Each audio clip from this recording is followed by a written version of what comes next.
Oh, hey, good. You're situated. Come. Oh, okay.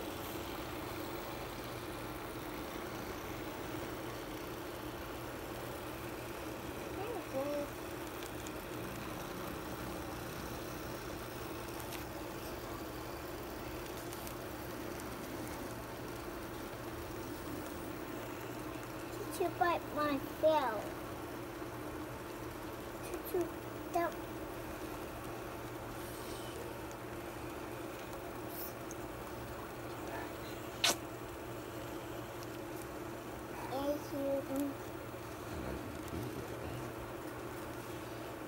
Too happy.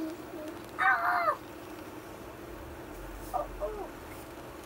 No, look. Oh.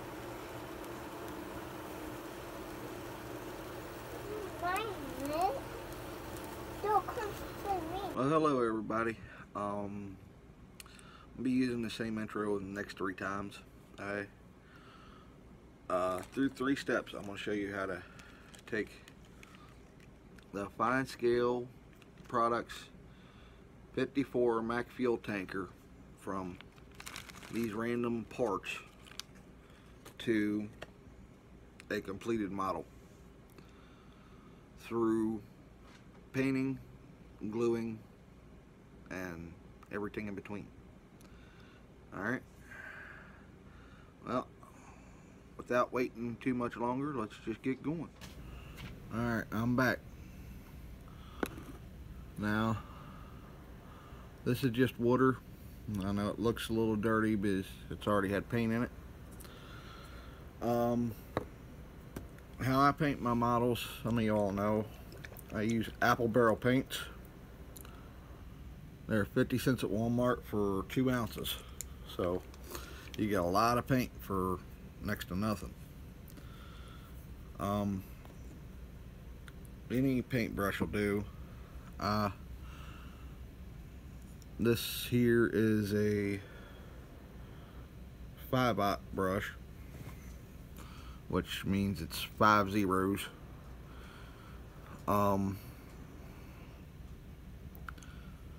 It will take a few coats. You want to dip your brush in the water before you drip it in the paint.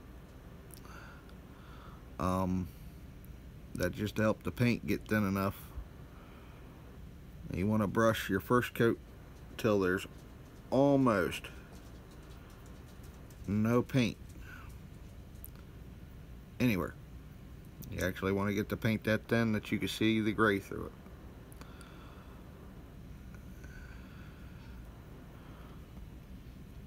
And just keep brushing till you can see more gray than you can the paint. This is called a fine coat.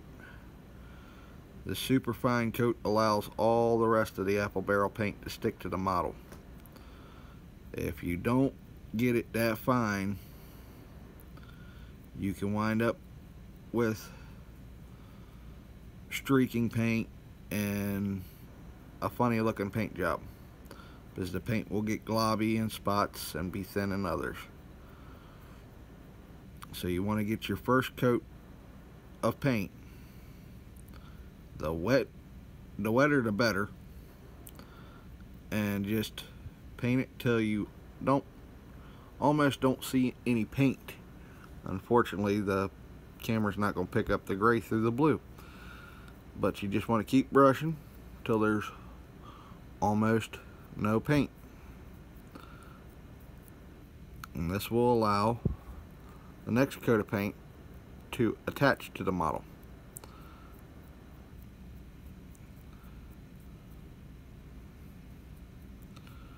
Okay. And if you're doing lighter colors, you want to do them first.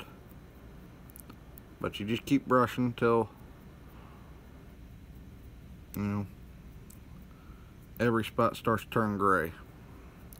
Once every spot starts to turn gray, set it down, let it dry for a little while.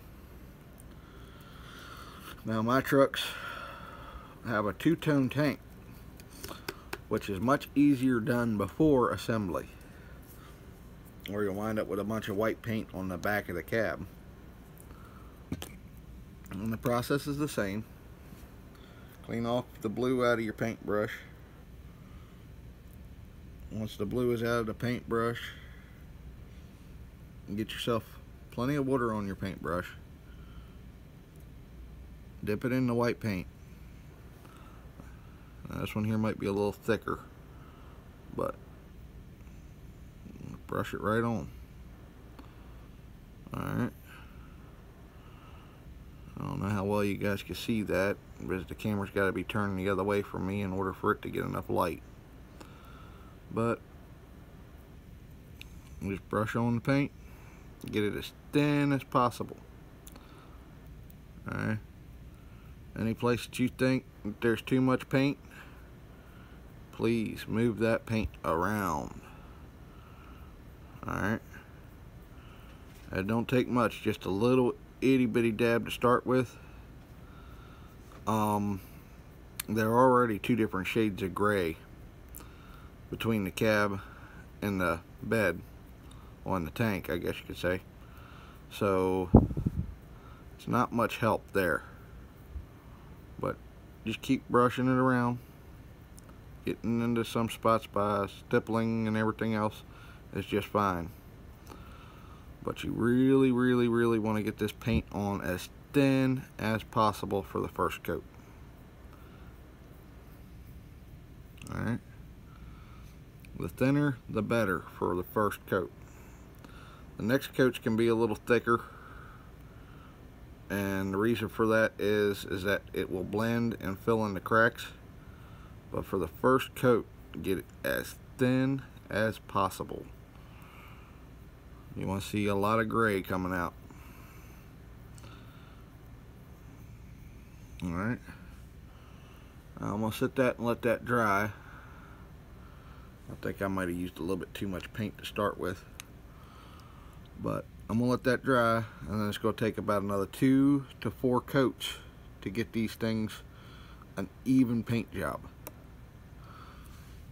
I'll be back with you in a little bit when it's dry. I've got the first coat of the blue and the first coat of the white on the two-tone. So I'm going to take my paintbrush again.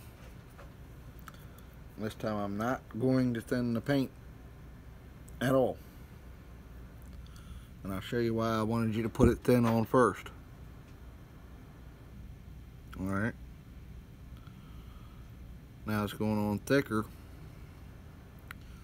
But the thicker paint is filling the cracks and the holes in the paint job. Not messing it up, but actually attaching to the previous paint.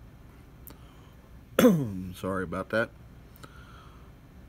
And as it attaches to the previous paint, when it dries, it will shrink down and fill those cracks and holes even with the rest of the paint.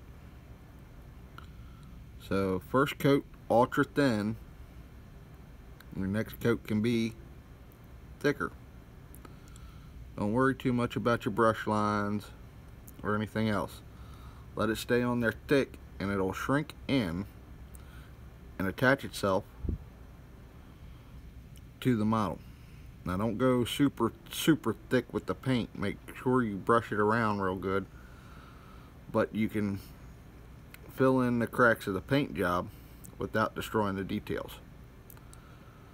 Now some of you might be wondering, why am I using craft paint? Why shouldn't I use testers or something that is supposedly thinner? Well, the truth is, it is not the pigment that's thick. What makes a paint thick is the thinners used. If it uses a lot of thinners, the paint's going to be thin. But thinners won't let paint run. So a proper thinner keeps the viscosity of the paint. A good thinner will keep the viscosity good, which is the sticky part of the paint. A poor thinner, such as water, will make the paint run. So there's your difference in thinners. But I've also learned something new from just painting this one model here. I tested it on the bottom where it wouldn't be seen. If I paint a thick coat first with this paint, it actually shrinks down into the cracks pretty good.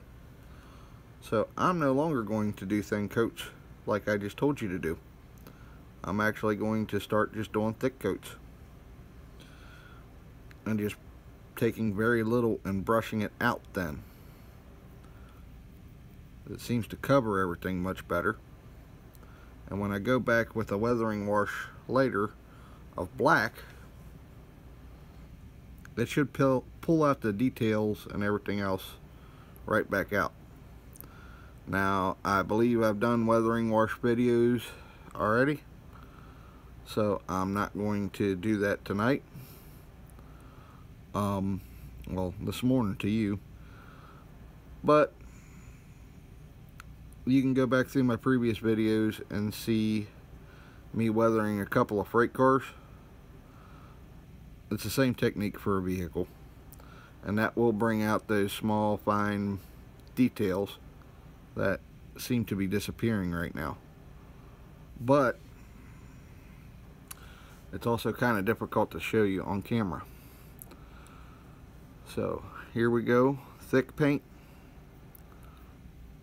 I'm just brushing it on until it's thin, well, thinner.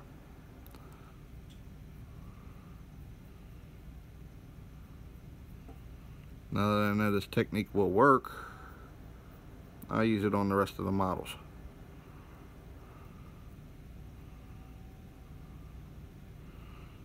Now you still will see a little gray on that first coat of thick paint without having the brush wet. That's just fine. As it dries and sets up, it will pull itself thinner. It will pull itself into the model, I guess you could say.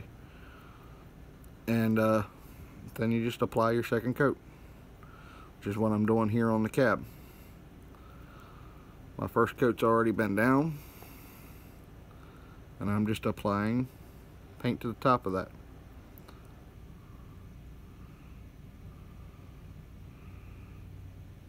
So the sticky portion of the paint, the viscosity of the paint, is going to hold the next layer of paint. Now on the underside of the truck, I ain't too concerned about it being blobby or gloopy or whatever, because let's face it, who's going to see the underside of an N-scale model truck? It's small. I'm trying to stay on camera as much as possible. And it's kind of difficult to do when I don't have my workbench, so just bear with me. I won't get my workbench back till next month, so bear with me a little bit. Also, I'd like to let anybody know that subscribes to my Patreon. What I'm going to do is, for however many months it takes for your donation to turn into $50 for me, I am going to buy a tank car in your scale, if it's HO or N scale anyways. If it's bigger than that, I might have to raise the amount. But if you're in HO or N, which I know my 2 subscribers are in HO, one is in both actually. I am going to be buying a tank car, either a Mantua Classic or a Model Power N-scale model, and I'm going to do some decaling and some weathering on it, and you will have your own personal Maryland Central tank car rolling on your railroad. I figure it's only fair, if you're helping me with my layout, I might as well help you with yours. Yes, my raffle is still going on. It didn't stop. I will be doing that drawing the first Sunday of every month. So stay tuned for that, and let's see who the next winner is, because they have last month's winnings as well. That will be a total of $3.80. So let's see what happens, shall we? Well, that's it for this video. Hope you join me for the next one when we're putting them all together.